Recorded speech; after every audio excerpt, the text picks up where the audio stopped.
ये मेरे आप्त वचन है, ये मेरे वेद हैं, ये मेरे सबसे बड़े वरदान हैं।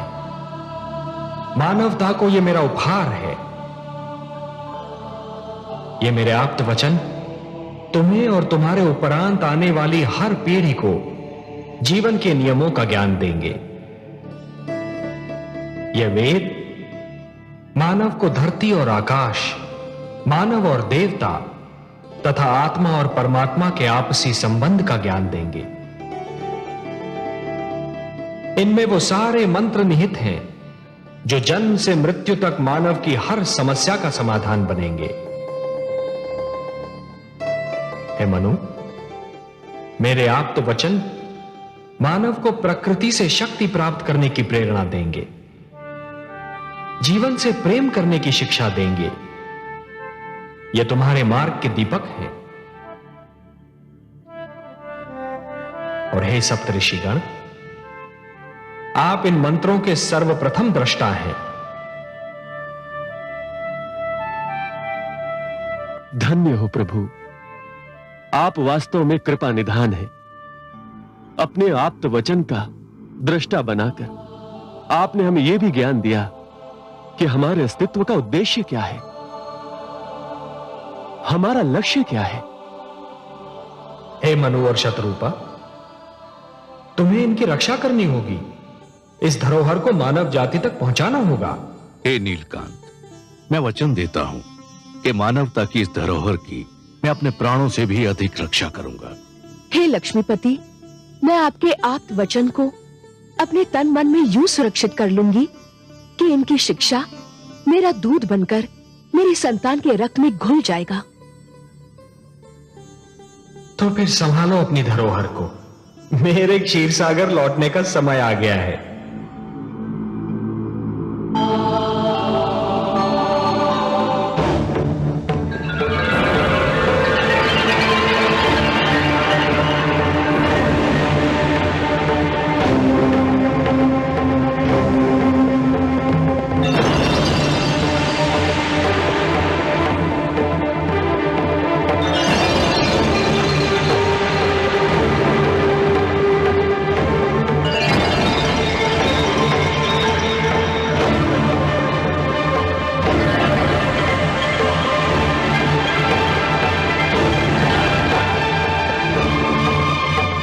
अब मैं तुमसे विदा लेता हूं।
आपको मत्स्य रूप में अवतार लेते हुए देखकर मुझे पहली बार यह अनुभव हुआ कि ईश्वर होना कितना कठिन कार्य है। ईश्वरत्व की कठिनाइयों का अनुभव केवल ईश्वर ही कर सकता है। आपने अपना इतना सुंदर रूप छोड़कर मत्स्य रूप धारण किया। कितना कठोर था यह निर्णय। प्रिय, भक्तों के लिए तो मैं कुछ भी कर सकता हूं। मत्स्य रूप तो क्या, यदि मानव कल्याण के लिए मुझे इससे भी अधिक कुरूप रूप धारण करना पड़े तो भी मैं संकोच नहीं करूंगा। और प्रिय, लगता है कि उस रूप को धारण करने का समय अतिशीघ्र आने वाला है। मैं मां हूं, धरती मां। श्री विष्णु भगवान ने अपना वचन निभा दिया। उन्होंने मेरे आंगन में आकर मुझे पावन कर दिया, परंतु मैं अभी तक घटनाओं के झंझार से संभल नहीं पाई हूं। मैं सोचती रही कि जब ज्ञानियों का विरोध होता है तो वे इस विरोध के उत्तर में अपने भीतर की कमी को ढूंढने और उसे दूर करने का प्रयास करते हैं, किंतु जब अज्ञानी किसी विरोध का सामना करता है तो वो अहंकार के कारण अपने अंतर के सारे प्रवेश द्वार बंद कर लेता है, क्रोध को अपना अस्त्र और अहिंसा को अपनी ढाल बना लेता है। दानव संस्कृति की पताका फहराने वाले हैग्रीव को यही तो भय था कि ज्ञान का प्रकाश फैल गया तो फिर उस जैसे अज्ञानी का नेतृत्व कौन स्वीकार करेगा। मैंने उसके मृत शरीर को ध्यान से देखा तो मुझे लगा कि यह किसी दानव का नहीं, यह तो एक प्रवृत्ति का मृत शरीर है जो हर युग में ज्ञान का मार्ग रोकने का प्रयत्न करेगा और हर युग में उसका यही परिणाम होगा। परंतु हैग्रीव जो भी था, जैसा भी था, एक माता का पुत्र था और माता तो मैं भी हूं। इसलिए मैं उसकी माता दनु के दुख से दूर कैसे रह सकती हूं।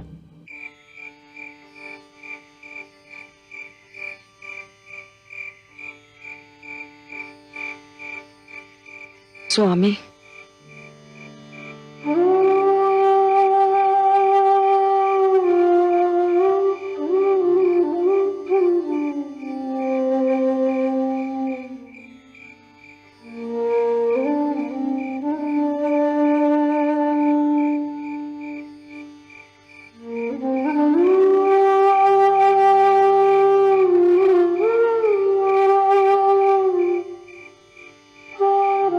यदि आप मुझे कोई समाचार सुनाने आई हैं देवी, तो उसकी कोई आवश्यकता नहीं। समाचार मुझ तक पहले ही पहुंच चुका है। मैं कुछ और कहने आई हूं स्वामी। कहिए। पुत्र हैग्रीव का शव चिता पर रखा है, केवल आपकी प्रतीक्षा है। आप नहीं चलेंगे? नहीं देवी। क्या मरने वाला आपका पुत्र नहीं था? पुत्र अवश्य था, परंतु मेरे लिए वो उसी दिन मर गया था जिस दिन उसने मेरा बताया मार्ग छोड़कर हिंसा के मार्ग पर पहला पग रखा था। चिता पर जो शव रखा है वो तो एक शरीर है, एक ऐसे अपराधी का जिसे दंड मिलना ही चाहिए। उसे तो इससे भी कड़ा दंड मिलना चाहिए था। परंतु स्वामी, इस पूरी घटना में परंतु का कोई स्थान नहीं है देवी। उसने महान वेदों की चोरी की थी। उसने उजाले को अपने अज्ञान और अहंकार के अंधेरे से ढांपना चाहा था, और वही अंधकार उसे स्वयं निकल गया।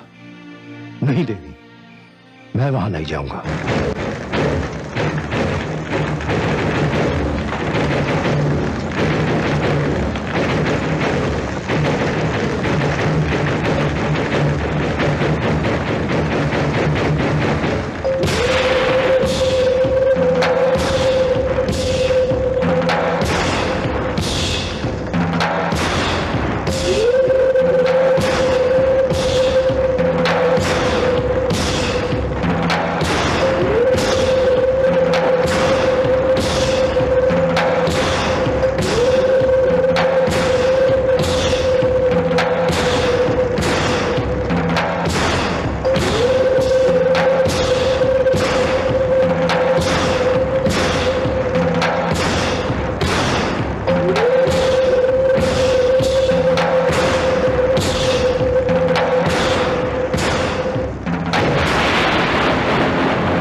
दानवो, दानवराज हैग्रीव का वध कोई साधारण घटना नहीं है। दानवराज का वध करके हमारे स्वाभिमान को ललकारा गया है, हमारे समाज को चुनौती दी गई है। मैं कालकेतु समस्त दानव लोक की ओर से यह चुनौती स्वीकार करता हूं और आप सबके समूह की एक घोषणा करता हूं कि मैं दानवराज हैग्रीव के वध का प्रतिशोध लूंगा। कालकेतु, मैं तुमसे भली भांति परिचित हूं कालकेतु।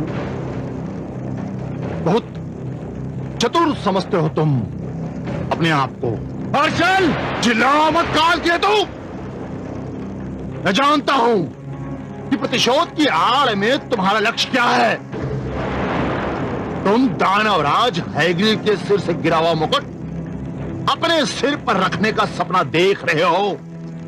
नहीं तो बताओ, दानवराज हैग्रीव का प्रतिशोध लेने वाले तुम कौन होते हो? मैं दानव लोक का भावी अधिपति हूं, दानवराज का उत्तराधिकारी हूं। देख लिया तुम लोगों ने। अरे कोई सब पूछे कि किसने इसे हमारा अधिपति नियुक्त किया है? बताओ इसे कि ये दानवों का लोक है। यहाँ अधिकारों के लिए चुनाव नहीं होता, यहाँ सर्वसम्मति जैसे व्यर्थ शब्दों का कोई महत्व नहीं। यहाँ अधिकार उसका होता है जिसकी भुजाओं में बल होता है। यहाँ जो बढ़कर स्वयं उठा लेता है मुकुट उसी का होता है। स्वस्थ दानव समाज जानता है कि मैं सेनापति हूं। हर युद्ध का संचालन मैंने ही किया है, इसलिए दानव सिंहासन पर सर्वप्रथम मेरा ही अधिकार है। तो फिर छीन लो ये अधिकार मेरे हाथों से, यदि शक्ति हो तुम में। मैं इस अधिकार को सरलता से तो तुम्हारे हाथों में नहीं सौंप सकता। कालकेतु ठीक कह रहे हैं, उनका अधिकार हमारे लिए मान्य है। हम नहीं मानते, हम हर्षल को अपना अधिपति मान चुके हैं। हो जाए निर्णय। ठहरो। अधिकार का झगड़ा मेरे और हर्षल के मध्य हुआ है और इसका निर्णय भी मेरे और हर्षल के मध्य होगा। तुम लोगों को हस्तक्षेप करने की कोई आवश्यकता नहीं। हर्षल, बड़ा गर्व है ना तुमको अपने युद्ध कौशल पर। आज वो गर्व भी चूर चूर हो जाएगा और तुम्हारे भी टुकड़े टुकड़े हो जाएंगे। ऐसे अवसर पर मैं नहीं बोलता कालकेतु, मेरा खड्ग बोलता है।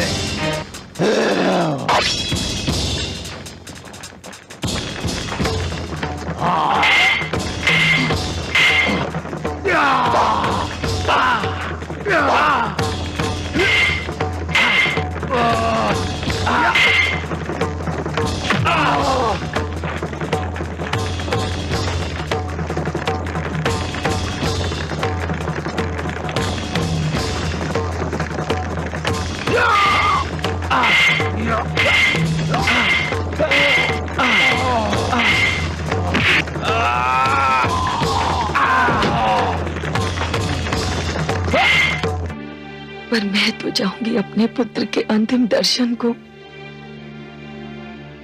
आप पिता हैं, आप भावनाओं से ऊपर उठकर उसकी बुराइयों को देख सकते हैं, पर मैं तो मां हूं। ये कैसे संभव है कि जिस पुत्र को मैंने अपनी गोद में थपकियां देकर सुलाया था, आज वो जब चिर निद्रा में सोया है, मैं उसे देखने न जाऊं। यही तो समस्या है। कुछ माताएं अपनी भावनाओं से ऊपर उठ ही नहीं पाती, फिर वही परिणाम जो आज आपके सामने है। किंतु मैं आपको रोकूंगा नहीं। मैं आपकी ममता की भावना को अच्छी तरह समझता हूं, उसका आदर करता हूं, किंतु एक चेतावनी देना भी अपना कर्तव्य समझता हूं। कैसी चेतावनी स्वामी? आपके पुत्र हैग्रीव ने जिस दानव संस्कृति का बीज बोया था, वो संस्कृति आज एक विशाल और भयंकर रूप से विराट वृक्ष बन चुकी है। आप वहां जाकर उस दानव संस्कृति का नग्न नृत्य देखेंगी तो आपका दुख और भी बढ़ जाएगा। कुछ भी हो स्वामी, मुझे जाना तो होगा, नहीं तो एक मां का हृदय मुझे कभी क्षमा नहीं करेगा।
यदि किसी के मन में मेरे विरोध की इच्छा अंगड़ाई ले रही हो तो वो भी आगे आए और अपनी इच्छा पूरी कर ले।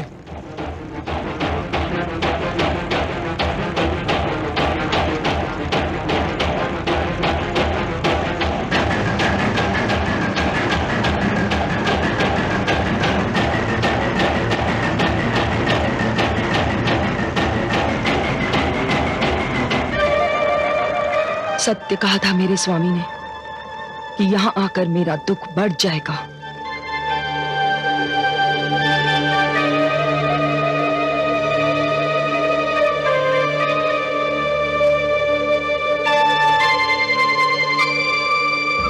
पुत्र, तू इसी संस्कृति को बचाने की बात कर रहा था? क्या यही वो संस्कृति है जिसके लिए तूने देव संस्कृति और मानव संस्कृति का विरोध किया था? देख इस संस्कृति को जो तेरे शव पर अश्रु बहाने के स्थान पर एक दूसरे का रक्त बहा रही है।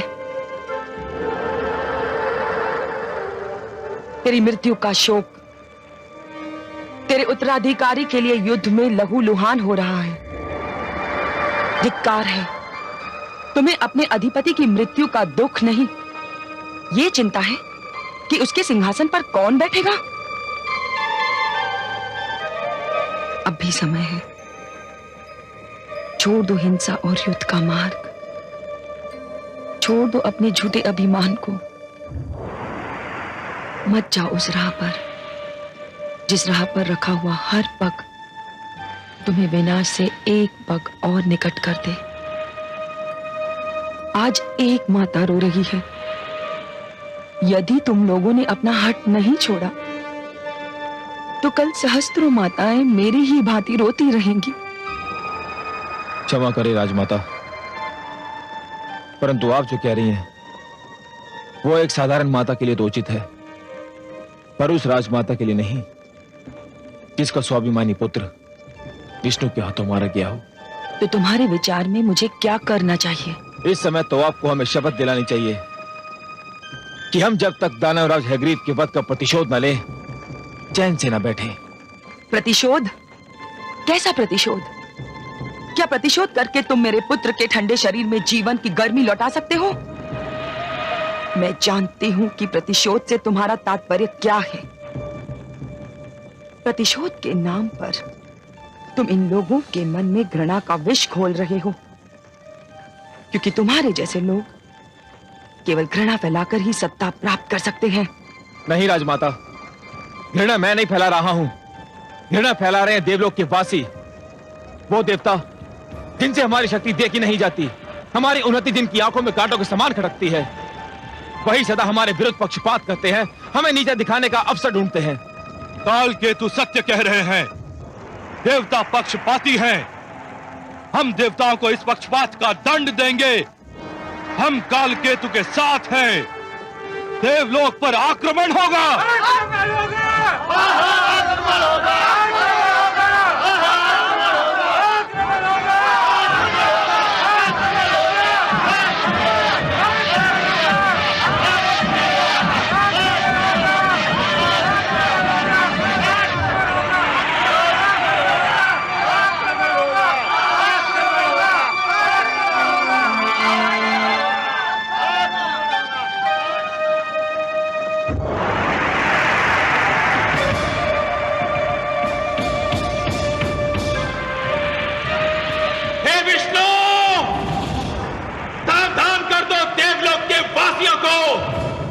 और सावधान हो जाओ तुम भी, मैं देवलोक पर आक्रमण कर रहा हूं।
हे सच्चिदानंद, दानवों ने देवलोक पर आक्रमण की पूरी तैयारी कर ली है। देवलोक पर युद्ध के बादल छा रहे हैं कमल नयन। दानवों से और आशा भी क्या की जा सकती है महादेवी। बिच्छू का किसी को डंक मारना केवल उसकी प्रवृत्ति ही नहीं, उसकी विवशता भी है, क्योंकि डंक मारकर ही तो वो अपने अस्तित्व का प्रमाण देता है। यदि दानवों में युद्ध, हिंसा और रक्त की प्यास ही ना हो तो उन्हें दानव क्यों कहा जाए? वो धर्म की रक्षा के लिए युद्ध नहीं करते देवी, वो तो युद्ध को ही अपना धर्म मानते हैं, परंतु वो मूर्ख ये नहीं जानते कि जो द्वेष और घृणा को अपनी संस्कृति मानते हैं वो उसी द्वेष और घृणा की अग्नि में भस्म भी हो जाते हैं, क्योंकि द्वेष और घृणा दूसरों को कम क्षति पहुंचाते हैं, स्वयं को अधिक।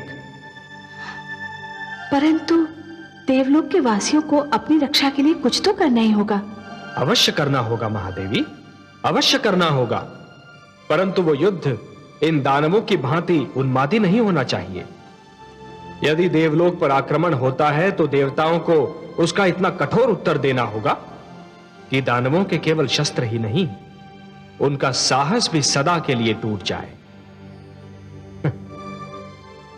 देख नहीं रही हैं आप देवराज इंद्र कितनी चिंता में डूबे हुए हैं।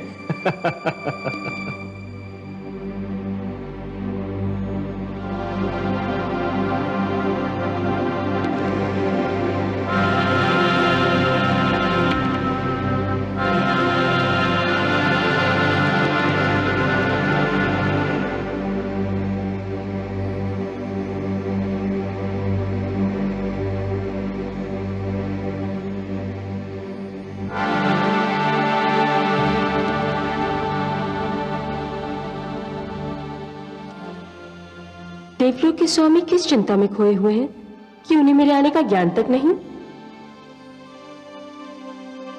आप तो वास्तव में बहुत चिंतित दिखाई दे रहे हैं नाथ। माना कि दानव अपनी शक्ति बढ़ा रहे हैं, पर अभी उनकी शक्ति इतनी अधिक नहीं बढ़ी कि आपको चिंता में डाल दें। वो पहले भी आपसे टकरा चुके हैं और उसका परिणाम भी देख चुके हैं। क्या आप उनके संभावित आक्रमण से चिंतित हैं? नहीं देवी, चिंता मुझे उसकी ने जो दिखाई दे रहा है और होने वाला है। चिंता मुझे उसकी है जो दिखाई नहीं दे रहा है पर होने वाला अवश्य है। बस ये ज्ञात नहीं कि क्या होने वाला है और कब होने वाला है। स्वामी, मैं समझी नहीं, आप किस घटना की बात कर रहे हैं? दानव युद्ध की तैयारी कर रहे हैं, मुझे दिखाई दे रहा है। उनका आक्रमण होने वाला है, मैं जानता हूं। पर एक और संकट है देवी जो दिखाई नहीं दे रहा है, पर न जाने कब क्या रूप धारण कर ले। आपका संकेत किस संकट की ओर है नाथ? एक ऐसा संकट जिसको कुछ परिस्थितियों ने जन्म दिया था, कुछ ऐसी परिस्थितियां जो हमने जानबूझकर नहीं उत्पन्न की थी। मैं अब भी नहीं समझी देव। इस संकट का जन्म उस समय हुआ था देवी जब हम देवताओं ने सर्वसम्मति से बृहस्पति देव को अपना गुरु चुना था।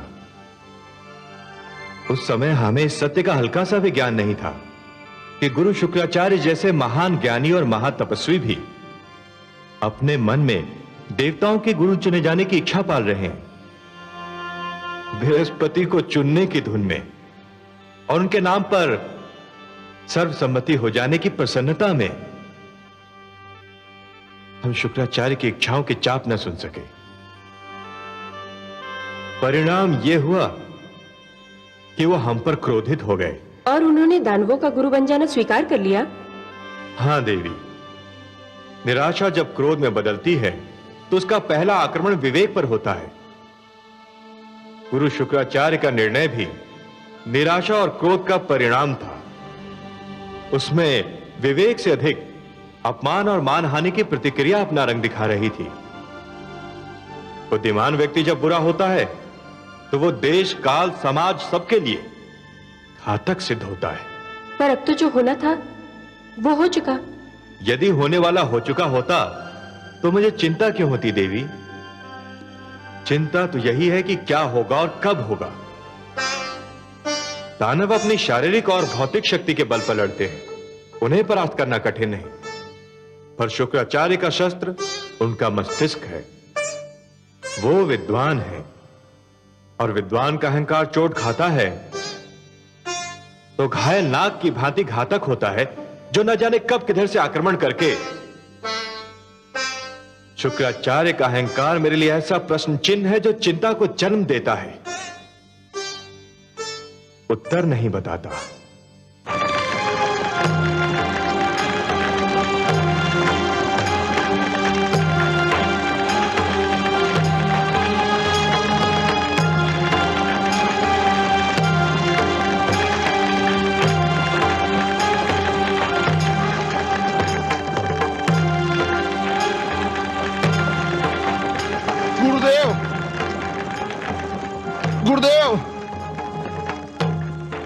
गुरुदेव, गुरुदेव, गुरुदेव, गुरुदेव। किसने की तुम्हारी ये दशा? काल केतु ने गुरुदेव।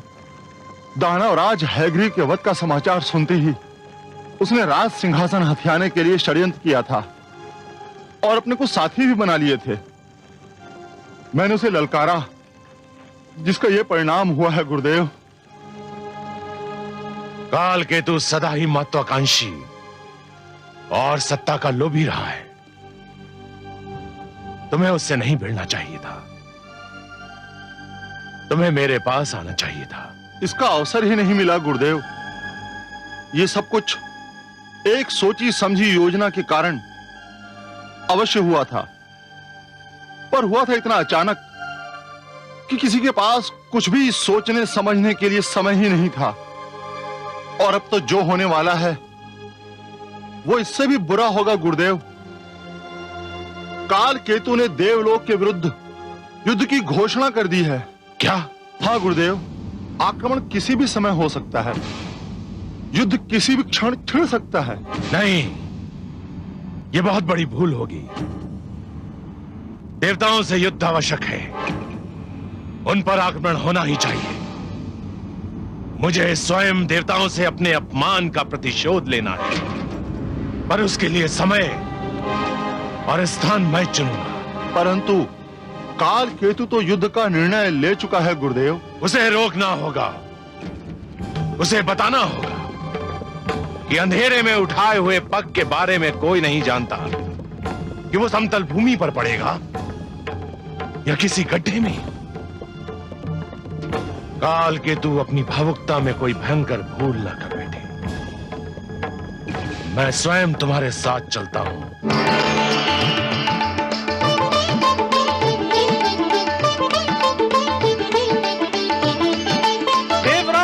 देवराज, देवराज, देवराज। क्या बात है चित्ररथ?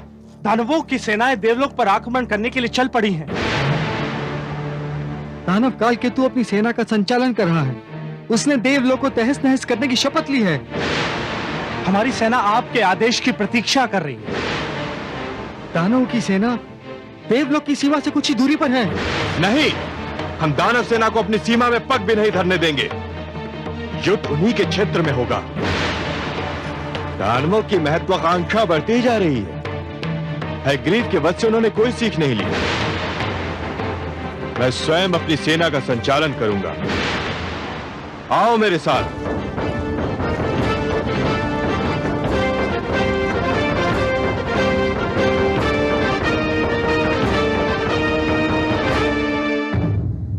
मैं मां हूं, धरती मां।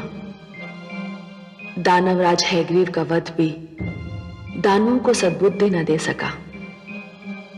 होना तो ये चाहिए था कि दानव समझ लेते कि जिस अज्ञान के कारण हैग्रीव को अपने प्राणों से हाथ धोना पड़ा, वो अज्ञान उन्हें भी उसी अंत तक पहुंचा सकता है। परंतु विनाश काले विपरीत बुद्धि, उन्होंने देवताओं के विरुद्ध युद्ध की घोषणा कर दी।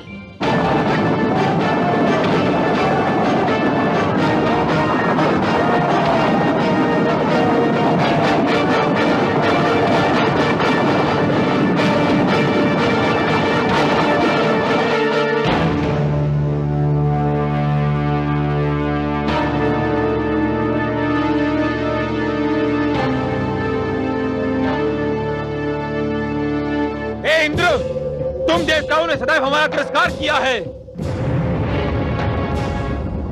तुम्हारे मन में हमारे प्रति घृणा और द्वेष का भंडार भरा है। तुम समझते हो उन्नति और समृद्धि पर केवल तुम्हारा अधिकार है, क्योंकि तुम हमसे श्रेष्ठ हो।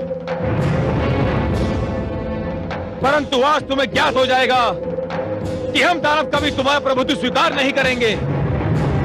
आज हम तुम्हारा घमंड चूर चूर कर देंगे। हे दानवों, आगे बढ़ो और देव सेना को उनकी सीमा के भीतर खदेड़ दो। सुनो काल केतु, तुमने सदैव हिंसा, युद्ध और व्यभिचार में रुचि दिखाई है। तुम सदैव असत्य और अधर्म के मार्ग पर चलते रहे हो और हम सदैव सत्य और धर्म का पालन करते रहे हैं। इतिहास साक्षी है कि सत्य असत्य पर और धर्म अधर्म पर विजय पाता रहा है, और आज भी यही इतिहास दोहराया जाएगा। वीरों, इन दानवों को आज ऐसी पराजय दो, ये युद्ध का नाम तक भूल जाए। अभी इन दानवों ने हमारे वज्र का प्रभाव नहीं देखा है। आक्रमण करो, आक्रमण करो।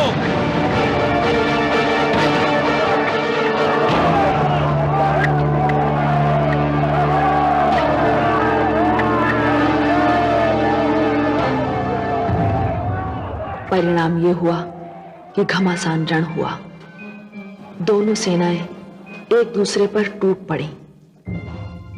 दानवों ने अपनी सारी शक्ति युद्ध भूमि में झोंक दी। रणभूमि रक्त सागर में बदल गई। देवताओं ने भी पूरी शक्ति से दानवों के आक्रमण का उत्तर दिया। दानवों को भारी क्षति हुई। उनके सेनानी भारी संख्या में मारे गए।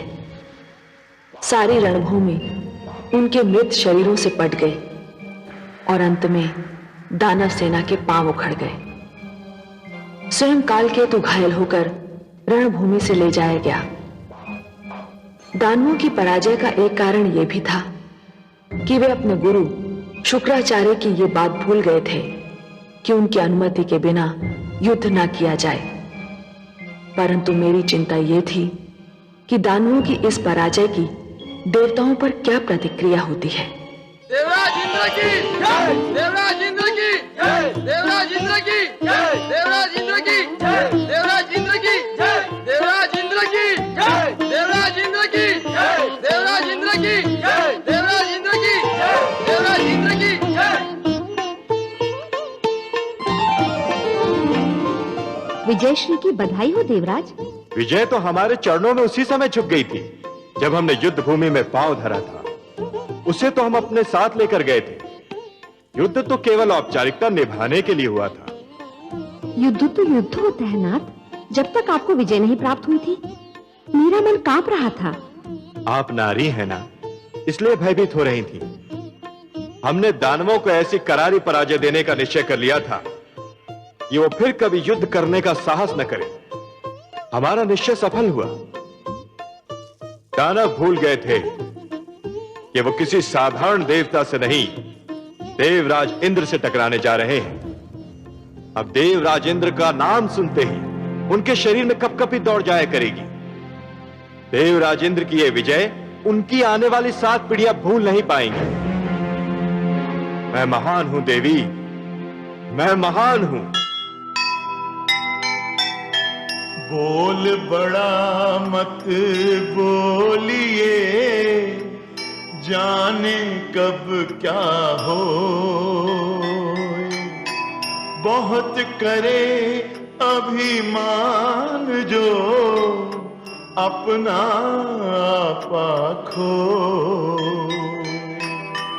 जीत हार संसार में है ईश्वर के हाथ। रंग बदलता है समय, मत भूलो ये बात, मत भूलो